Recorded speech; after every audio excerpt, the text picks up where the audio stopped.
Very important topic now, inflation. Very similar in terms of what you need to know for unemployment. So we need a definition, we need to know, be aware of trends, understand the government objective, explain how it's measured, the difficulties of measurement, and explain the causes and the consequences of inflation.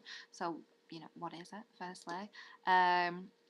Well, it's a rise in the average price level, and the price level is an average of all the prices in your economy, basically. So when we're looking at inflation, we're not looking at a particular market, the price in a particular market, we're looking at prices all around the economy. And probably logical thought is, well, some prices go up and some prices go down, but it's a rise in the average price level. So on whole, on average, most prices would be increasing if you have inflation. Inflation rates turns it from a 2-mark question into a 3-mark question. That's just the percentage increase or rise in the price level over a period of time. This is a rise in the price level over a period of time as well. You can add that period of time on the end of there as well. There's a few videos here about what inflation is. These were made by the Bank of England. So nice little videos to have a look at there. 2 different types of inflation or causes of inflation. 1, cost push inflation, which is increases in the price level caused by an increase in the cost of production. And 2, demand pull inflation. So these increases in the price level are caused by an increase in aggregate demand.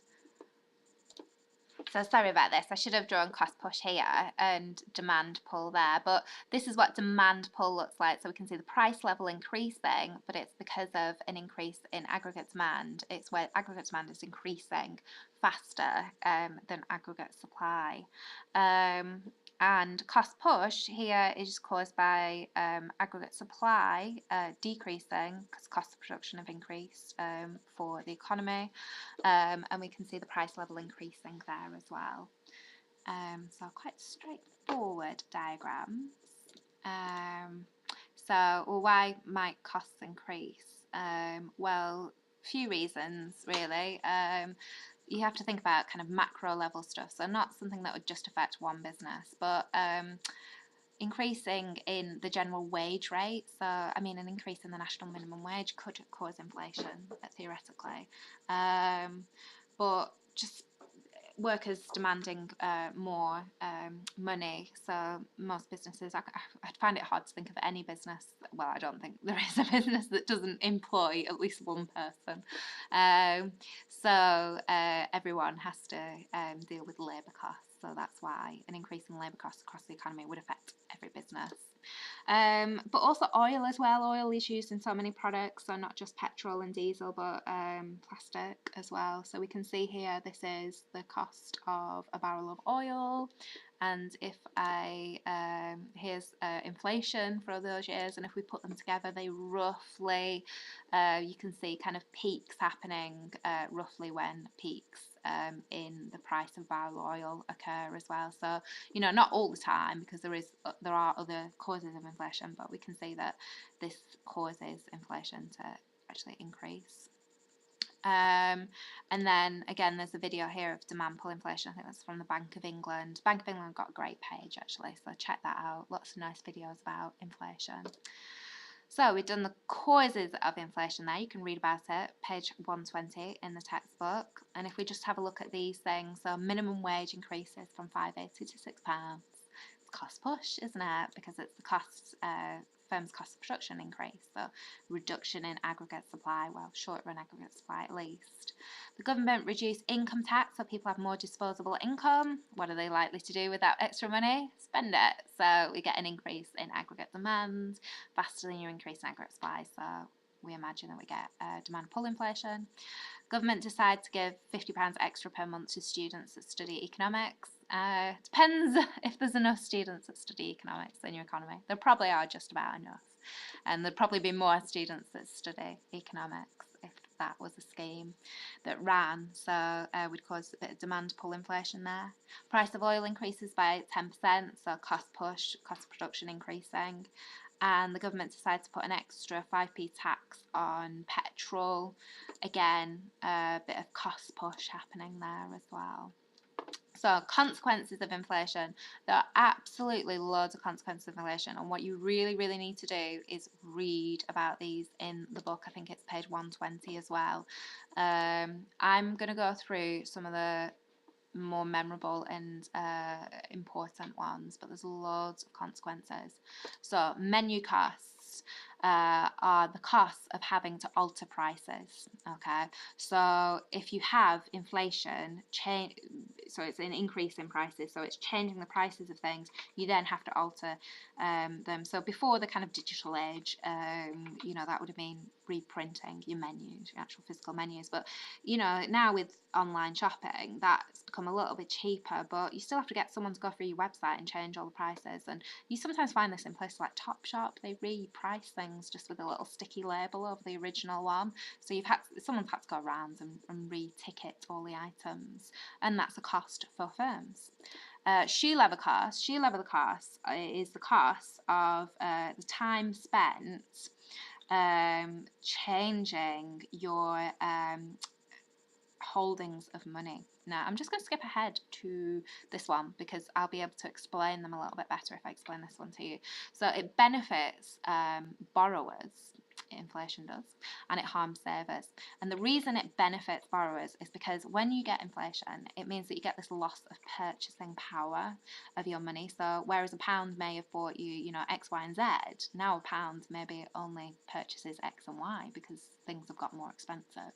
So your purchasing power has decreased. So if you owe, say, £10, in 10 years' time, £10, assuming that we have inflation, is going to seem like a pound today, or even like 10p today. So very easy to be able to pay back. So it benefits borrowers because it actually reduces the value of their debt.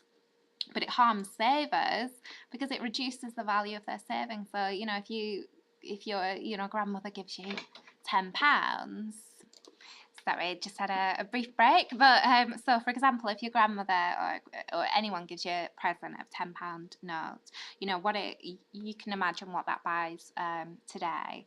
But in 5 years' time, that's because of inflation. That's gonna buy you much less than it buys you today. So it harms savers, and the higher the rate of inflation, the more it harms savers, the more it benefits borrowers.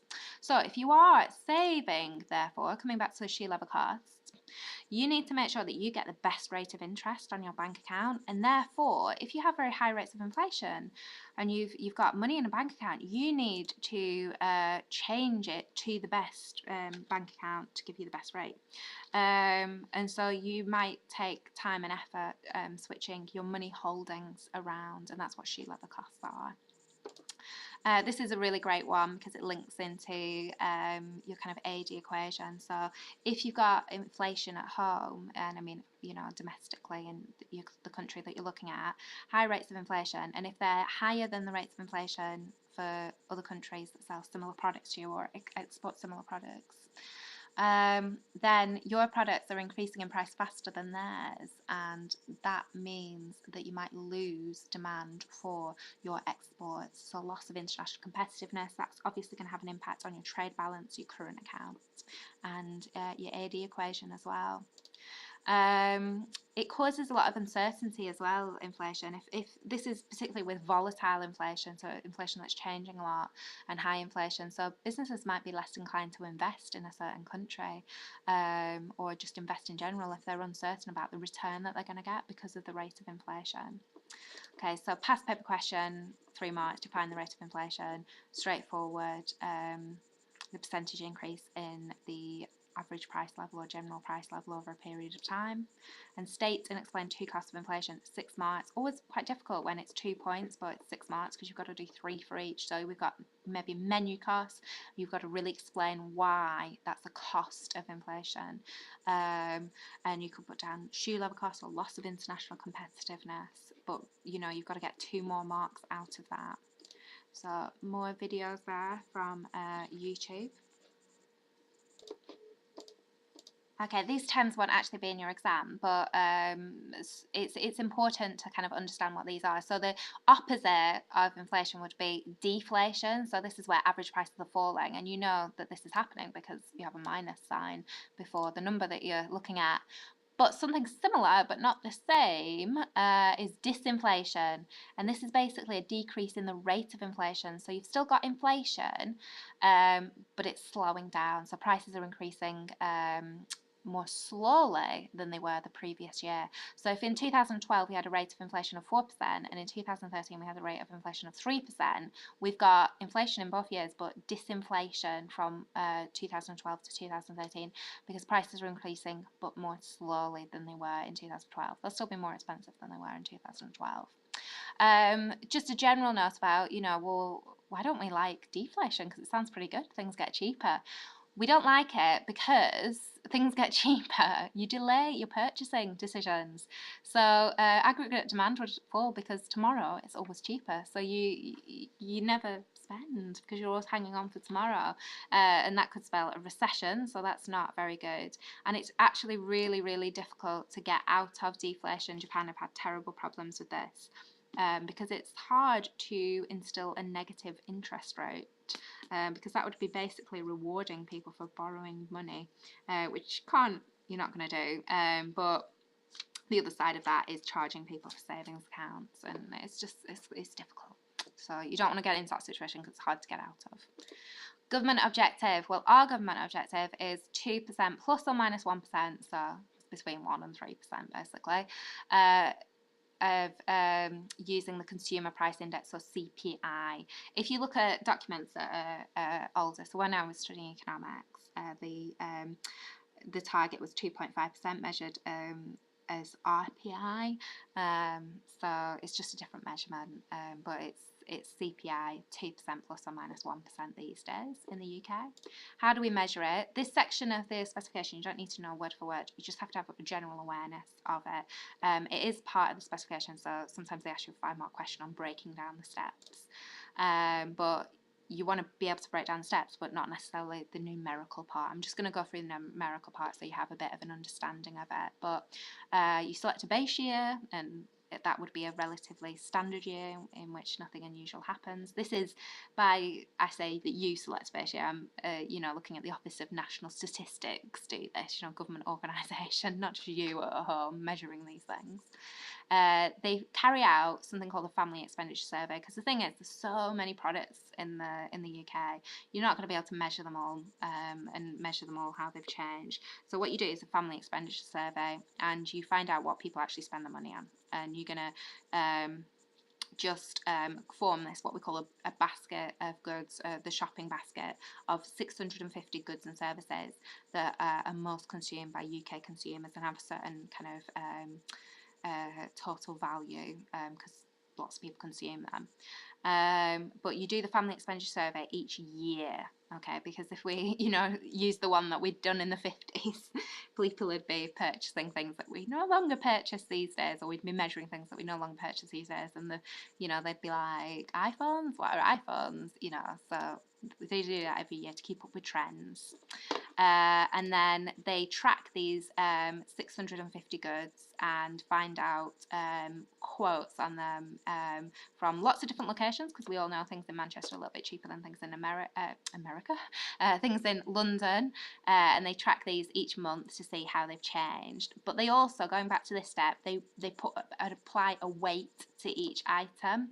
So I'm just going to skip ahead now to show you why they apply a weight to each item. So if we imagine that this is basically in the textbook, so if you want to read through it at a more leisurely pace, you can. But if we imagine that we spend this amount in 2010 and we spend this amount in 2011, if we use index numbers to try and work out how inflation's changing. So to work out the index number, it's the new figure divided by the base year figure times by 100. So we get these figures. So this means basically that the price has fallen by 2% from this year to this year, and this means that price has increased by 10%. So it's a way of representing percentages, but it's what we use in kind of economics a lot. You'll get to know a bit more about this in A2 economics. But here it looks like prices have increased on average by 4.8%. So maybe we have 4.8% inflation. But you would be wrong, because some items we spend quite a lot of our money on, our £100 on. So 30% of our £100 we're spending on housing. That's gone up by 10% there. It's gone up by £3. Okay. And something that maybe we don't spend very much money on here, at least, is food, and that's gone down, and we can see that's gone down by 2%. But this sort of distorts some of the figures. So if we measured, my students are always outraged by this concept, but if we measured something like Freddo bars and we looked at the inflation of Freddo bars, you know, I'm sure when I was younger these were 5p, but I think they're actually more expensive now, 20p or 25p. So incredible inflation. If we look at inflation on Freddo bar, it's really quite high. If we look at inflation on petrol and diesel, it's not too high, but it takes up quite a large chunk of your income. It takes up a large chunk of my income, whereas a Freddo bar, okay, I'm outraged by the price increase, but it's not like I can't afford 20p. But something going up by a few pennies, you know, people get outraged about the cost of unleaded petrol and diesel going up by so much. And the reason is because they spend a lot more of their income on it. So what we need to do is we need to weight items that you spend more of your income on and reduce the weight of items that you spend less of your income on. And so here I've come up with the weighting of the item. So price of items divided by total spend. So you spend 10% basically of your income on food. And then you times your weight by your index number to get the weighted price index. Just to remind you again, this is all very technical. You don't actually need to work out any of these numbers in the exam. I'm just trying to show you how they measure inflation. And therefore, look, inflation is actually 6.2%, not 4.8%. This really underestimated it because, you know, it was giving this housing increase a false kind of weighting there. So that's all on page 113 on the textbook if you want to have a look. Special type of inflation is hyperinflation. It's just a really high level of inflation. It's inflation rate above 50%. So we've got lots of examples here. Germany, children playing in Germany. Argentina, very high inflation at some point, and Bank of Zimbabwe have had really high inflation at some point.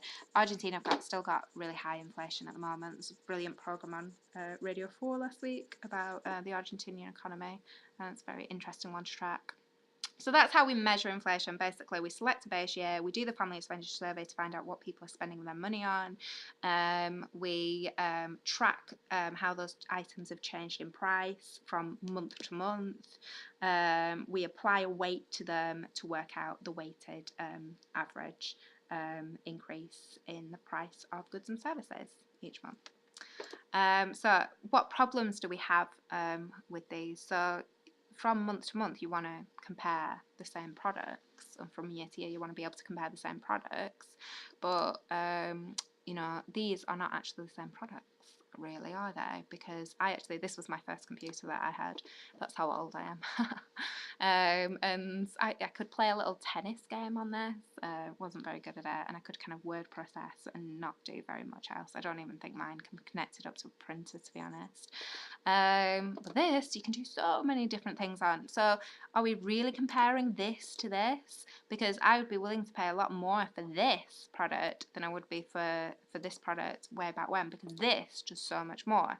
So often we have you know, figures that overestimate how much inflation we have, because actually what's happened is you've got an increase in quality. So obviously people are willing to pay more for a better quality product that does more things. It's not inflation that's causing that, but you know, that's a change over time. And this excerpt from the Financial Times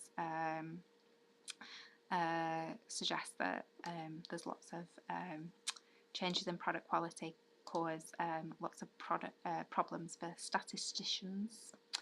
And also, just remember that the Family Expenditure Survey, if we're going back to how we measure inflation, remember that Family Expenditure Survey, which works out what people spend their money on, so that we can kind of follow these items and not every item in the economy, because that would just be too many.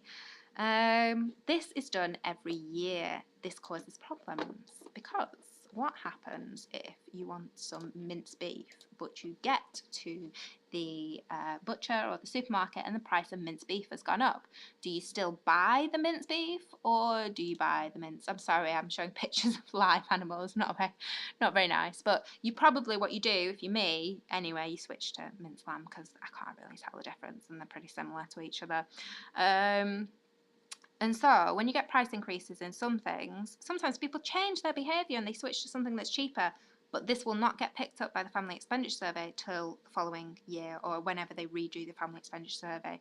So that tends to estimate the level of inflation. But 115 is where you get the difficulties of measuring inflation. And nice last thing to end on is you sometimes get trick questions when you're looking at inflation. So this is a nice little trick question here. So if we look at, I'm just wanting to look at rate of inflation here. What's happening to the rate of inflation over these years? And I get so many students tripping up on this question and saying, oh, look, between 2003 and 2004, you had deflation, or prices, were getting cheaper. Or this is the actual question: identify the year in which the price level was at its lowest. And students say 2004 because it looks like it from the graph. No, it's not at its lowest then. The price level is at its lowest in 2002, because each of the years following this, so in 2003 prices were 6 point something more expensive than they were in 2002, and then in 2004 prices were just over 6, I think, percent more expensive than they were in 2003. And then so you go on and on and on like that. Here's another trick question. Between 2008 and 2009, what happens to the price level in Argentina? 2008, 2009, where is it? Here. So students say, oh, well, the price level fell. No, it didn't. The price level increased, but more slowly than it was increasing in 2008. So beware of those trick questions. And just to point out what those trick questions look like, sometimes they're going to give you some data like this, but rather than giving you the price level, they're going to give you the percentage change. So if I put in the percentage change here, what happens is it looks like the price, if you go from 2003 to 2004, it looks like the price level's actually falling. These are actually index numbers here, but it's not. It's gone from 111 to 112, so 111 to 112. So price level's not fallen, even though it's gone from 4% to 1%. It's just increased at a slower rate. So what have we got here? We've got inflation, right? Here we've got increased inflation, accelerating inflation. Here we've still got inflation, but it's what I'd call stable inflation. Here we've still got inflation, but it's disinflation. It's smaller amount of inflation than the year before. It's only here that we've got deflation. Actually, prices are decreasing from the previous year. See, it's gone from 112 to 111. We've still got deflation. We've got actually increasing deflation there. And we've still got deflation there. Prices are still falling. And then we've got inflation, and we've got accelerating inflation there. I'm not going to put accelerating, but it is. And then we've got some disinflation there. Okay, so sometimes they give you that. They're not going to give you this column. They just give you this column. They might ask between 2 years what's happening, and they'll pick the trickiest one. They'll say between 2003 and 2004, what happens to the price level? Well, we know we've got disinflation, but the price level is just still increasing. It's just that it's increasing at a slower rate than it was in 2003. And what would this look like on a graph?